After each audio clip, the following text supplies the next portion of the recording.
Brothers and sisters, our Prophet ﷺ said, أيام التشريق, the days of tashriq, meaning the 3 days after Eid al-Adha. So Thursday, Friday, and tomorrow. أيام أكل وشرب وذكر لله عز وجل, are days of eating and drinking and remembering God, the mighty and majestic. So we should be making the takbirat, Allahu Akbar, Allahu Akbar, Allahu Akbar, until sundown tomorrow. But it begs the question, what happens after sundown tomorrow? Because isn't the believer always supposed to be remembering God? So what does it mean that these are days of remembering God? Of course, you're always supposed to be in a state of mindfulness of your Lord subhanahu wa ta'ala. That is not just the purpose of the days of Dhul Hijjah, that is the purpose behind the creation of the universe and every event in the universe. Allah said that in the last verse in Surah At-Talaq. He said, Allah is the one that created 7 skies and earths like them. يَتَنَزَّلُ الْأَمْرُ بَيْنَهُنْ, and He sends down destiny. So like the universe and the phenomenon, He destines in the universe. All of it, why? لِتَعْلَمُوا, so that you can be sure that Allah is over all things capable. That's the point of the whole universe. وَأَنَّ اللَّهَ قَدْ أَحَاطَ بِكُلِّ شَيْءٍ عِلْمًا, and so that you may be aware of the fact that Allah has accounted for all things in His knowledge. But there's different types of remembering Allah. There's the regularized dhikr, like what you do when you're reading Quran, when you're in your prayer, after the prayer, in these days of Dhul Hijjah, right? But there is dhikr that is situational. Based on the situation you're in, you're reacting to the real world by remembering God being behind it all. That's how our Prophet ﷺ was. He never ever forgot God. But he also allowed for the rain, allowed for the wind to accentuate, to boost his remembrance of Allah. And that's not just some, like mindfulness, meditation, yogification hack. No. This is the Quranic directive that the Prophet was exemplifying, was embodying. Allah said in the Quran, وَتَصْرِيفِ الرِّيَاحِ, the way that God directs the winds as He pleases. وَالسَّحَابِ الْمُسَخَّرِ بَيْنَ السَّمَاءِ وَالْأَرْضِ, and the clouds that He subdues, that is subservient to His command, hanging between the sky and the earth. All of that is what? لَآيَاتٍ لِقَوْمٍ يَعْقِلُونَ. These are signs, meaning you're supposed to be paying attention to them. You're supposed to be remembering of God during them. Signs meaning signaling you to God for people that are reasoning. So he was like that, sallallahu alayhi wa sallam. Even regarding the wind in particular that God directs, he said in an authentic hadith, لا تسب الريح. Don't curse at the wind. Like don't say, like, God damn it, why is it so windy today or something. Don't curse the weather. لا تسب الريح.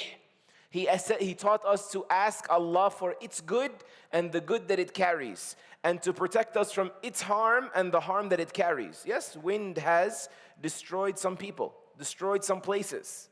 Could be a means of destruction, but it's also what? Not an independent actor. God made it do that. There is profound wisdom there. There is profound justice. So don't curse at the wind. As Imam Shafi'i rahimahullah commenting on this hadith, he said, لا تسب الريح فإنه خلق مطيع. Don't curse at the wind because it is an obedient creature. It's just following instructions. The wind doesn't act on its own. And to see through the immediate cause, this happened because of the wind. To see past that is not a small matter. This is actually the subtle but fundamental difference between what it means to be a believer versus a disbeliever. Doesn't the Quran say about the disbeliever, يَعْلَمُونَ ظَاهِرًا مِنَ الْحَيَاةِ الدُّنْيَا? All they can recognize is the outward nature, the exterior of this world. وَهُمْ عَنِ الْآخِرَةِ هُمْ غَافِلُونَ. And anything beyond that, they're oblivious to it. So the believer sees past the immediate causes, knows that God is the ultimate cause of all things, is the ultimate effector of everything. And this is particularly important in this day and age. Why? Because we live in a time and in a world that is filled with explanations. Before you finish asking a question, everyone around you has already pulled out their device and is Googling it for the explanation, right? Is AIing it for the explanation. But what you must never forget is that these explanations are usually very shallow. They're the shell of the explanation. The explanations that have filled our time with their advancement, and we're very grateful for them, but these are usually explaining how things function. They're not explaining why things are the way they are. You know, the how, understanding this world, this opens many doors for people to appreciate, to discover the greatness of the Creator, brings many people to faith, right? But it can also, for many other people, serve as a veil. You're so blinded by the molecules and the atoms from seeing what must be behind them. Why do they exist in the first place? You just get content with explanations of the how from the far more important question of the why. You know, I heard a brother once say that I was driving and my kid's in the back seat and he asked me why rain falls. And I almost made the mistake of telling him about the water cycle. And I said, wait a minute, he's gonna have a whole lifetime of curricula drilling into him how the water cycle works. Precipitation, right, and then condensate, right? It's evaporation. And everyone's gonna explain that to him. The more important explanation, he'll almost never get it if he doesn't get it from me, right? Like we know how rain falls, yes? The positive charge and the negative charge, and right? And so the rain begins to fall. Fine, but that doesn't just happen on its own. You know, electricity didn't create itself. Why is there electricity in the first place? This is what you want to be behind. The believer, fundamentally, he recognizes, he recalls that Allah is in control at all times. His wisdom permeates everything. His power is involved with absolutely everything. That is why also the believer never for a moment should he get stuck at cursing out his moment. Right? Because even time was created by God. The Prophet ﷺ said in the authentic hadith that Allah said, لا تسبوا الدهر فأنا الدهر أقلب الليل والنهار. Don't curse at time. We live in a horrible age and wicked this and wicked that and damn this and damn that, right? Don't curse out time because I am responsible for time, God says. I am the one who alternates night and day. And so if you want to be also a little bit brave and litmus test your belief system, your worldview, how glitchy is it or how strong is it? Ask yourself how often you mistaken the instrument for the actual agent, subhanahu wa ta'ala, right? The wind, the rain that we just spoke about, they're not independent agents, they're not independent actors. And now I want to tell you this even stands true with people. Even with people, not just the natural elements as we call them. Yes, they are somewhat willful agents. People have agency. That's why Allah rewards some people and punishes others because they had some involvement. But that involvement is not separate from Allah's agency. Like when you have to put up with me in your life, it didn't have to be like this. I could have been born in the 12th century and you in the 21st century. I could have dropped dead before this moment. I could have been born in another part of the world. We're moving, but God's the one moving us more than we are moving ourselves. And the benefit of this is when you begin to see the world this way, while remembering God, you react right. You don't just react to this person, right? You don't lock horns as much. You don't lose your ethical element as much. You're reacting to God, who put these people in this moment in my life. And you react better that way. You're more capable of being kind whenever that's possible. You're more capable of being just and fair. And that's always possible, that's always necessary.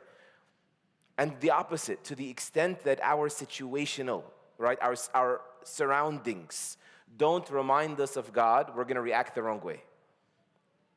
We're gonna have short-sighted vision and short-sighted reactions. And that's, very dangerous when it comes to the hereafter, because this whole life is for that. The whole life is a test. But I want to tell you, it will even fill your life here with less stability, less wholesome relationships. There'll just be more frustration, problems in your life if you act like this. Ibn Taymiyyah, rahimahullah, Ibn al-Qayyim, his student, says, my teacher, Ibn Taymiyyah said to me, don't busy yourself with keeping the dog away from you when he starts barking at you. You know, dog's like threatening you, you throw a rock, but then he circles around and comes back, you throw another rock. This takes a while. It's endless work. He said, when the dog gets aggressive, don't busy yourself with trying to keep him away. Instead, go call the shepherd, go call the owner of the dog. He will be able to restrain the dog from reaching you. What's he referring to here? The shaitan, the devil, right? The wolf of humanity, the dog of humanity. He got this from the Prophet ﷺ, this beautiful metaphor. He got it from the Prophet, peace be upon him. In Sunan Abi Dawood, beautiful hadith. The Prophet ﷺ is saying, don't fixate on even the devil. Yes, the devil is evil, and yes, he's blameworthy for being evil, and we're not cutting him a pass or anything, or a jailbreak card, but the devil is a creature of God. Don't give him too much credit. Just go to God. The Prophet ﷺ said, to give you the actual hadith, that he was riding once, فَعَثَرَتِ الدَّابَّةِ. His mount, the animal he was riding, transport animal, tripped. And so one of the Muslims, very protective of the Prophet almost fell, sallallahu alayhi wasallam, peace be upon him. And so he said, ta'isa shaitan. Essentially, God damn the devil. So the Prophet sallallahu alayhi wasallam said to him, don't say this. Don't curse out the shaitan, not even the devil. Don't curse him out. He said, فَإِنَّكَ إِذَا فَعَلْتَ ذَلِكَ تَعَاظَمَ حَتَّى يَكُونَ مِثْلَ الْبَيْتِ. Because when you curse the devil, you know, when they say someone gets big in the head, he inflates. He says he inflates until he becomes the size of a house. وَيَقُولُ بِقُوَّتِي بِقُوَّتِي. And he says, yup, it was me. It was me. I'm tough, right? He said, instead, say Bismillah. Say in the name of Allah. You get tripped up or you feel like the devil's whisper, say in the name of God. You put God's name next to the devil gets dismissed. That's the way it works. He said, instead say Bismillah, فَإِنَّكَ إِذَا فَعَلْتَ ذَلِكَ. Because if you say Bismillah, تَصَاغَرَ حَتَّى يَكُونَ مِثْلَ الذُّبَابِ. He shrinks, he becomes so humiliated, right? That he shrinks until he becomes the size of a fly. Don't give the devil too much credit. Allah is behind it all and capable of controlling it all. Rather, He always is. Subhanahu wa ta'ala. أقول قولي هذا واستغفر الله لي ولكم. Brothers and sisters, I was very intentional about bringing this forward as the presentation today so that we are poised for our post-Dhul Hijjah or post-Tashriq Eid days moment. That these are days of regularized dhikr until tomorrow sundown, but beyond that. Let everything remind you of God as best as you can muster, like your Prophet ﷺ was, like the Quran instructed us to be. I want to share with you just one more anecdote to close. It was very beautiful. In the Adab al-Mufrad of Imam al-Bukhari, in the book of supplications, it shows us many different supplications we are taught to make when there is thunder. Not lightning, but thunder, the sound, thunderclaps. In one of the narrations, it says that when thunder took place, Ibn Abbas, the Prophet's cousin and student, Ibn Abbas would say, Subhana alladhi sabbahta lah. Glorified is the one for whom you glorified. You're glorifying God, O thunderclaps. I'm glorifying Allah as well. And then he would say to the people, Inna ar-ra'da yan'iqu bil-ghayth. The thunder calls forth the rain. I'm sorry. Inna ar-ra'da malakun yan'iqu bil-ghayth. That thunder, the sound of thunder, is caused by an angel that is summoning the rain to come. After thunder, there is rain. You know, someone may stop at this and say, hold on just one second. Like, with all due respect, this is unscientific. We know exactly why thunder happens. It's not because of an angel. Just relax, slow down. Don't get ahead of yourself. This is the problem, right? The problem is some people are veiled. They think that a cause means the ultimate cause. There can actually be a whole bunch of intermediate causes, right? And he is not saying, many early scholars pointed this out, Ibn Abbas was not saying that when you hear thunder, you're hearing the voice of an angel praising God. No. He's saying God has appointed angels that as a result of their instructions, thunder takes place and rainfall ensues. That's very important to establish. You know, why is there even angels? If God can do everything without help, why are there angels? God is helping us with these relay mediums, if you will. Realize that there's so much. Maybe it is impossible to imagine God. Slightly more possible to imagine angels, right? So you believe in the unseen, but know that God works through these mediums. They're not God. None of them have inherent power. So you're remembering the angel glorifying God and commanding the clouds to obey God. But glorified is the one for whom you glorified. I want to stop at his first statement. That doesn't just mean the sound of the thunder is praising the Lord in a language we can't comprehend as human beings. That's true. That's true. Because the Quran says there's nothing that doesn't glorify God in its own way. But the thunder also causes us to glorify God, doesn't it?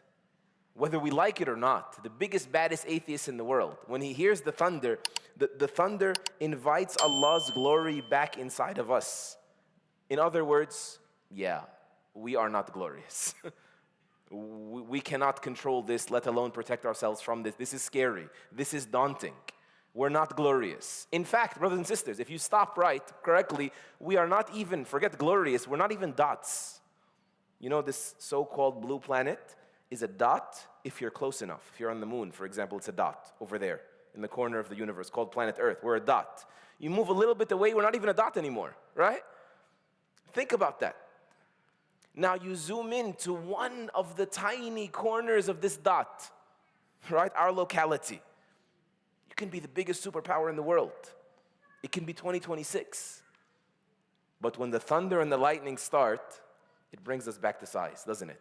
It dwarfs us. We can't do anything about this. This is horrifying. Let alone the floods, let alone the hurricanes. It instantly brings us back to our place. And that is why Allah told us in the Quran, so we can be thoughtful and careful about this and make the most out of it in every situation. He said, وَيُسَبِّحُ الرَّعْدُ بِحَمْدِهِ. And He is the one that causes the thunder to glorify Him. وَالْمَلَائِكَةُ مِنْ خِيفَتِهِ. And the angels, the ones that command the thunder, and the angels to also sing His praises. And they are fearful of Him. So what about the tiny creature? It invites back into you the glory of God. May we be people who carry His glory inside of us and operate with that in mind. May we adore Him and love Him and submit to Him in a way that is pleasing to Him.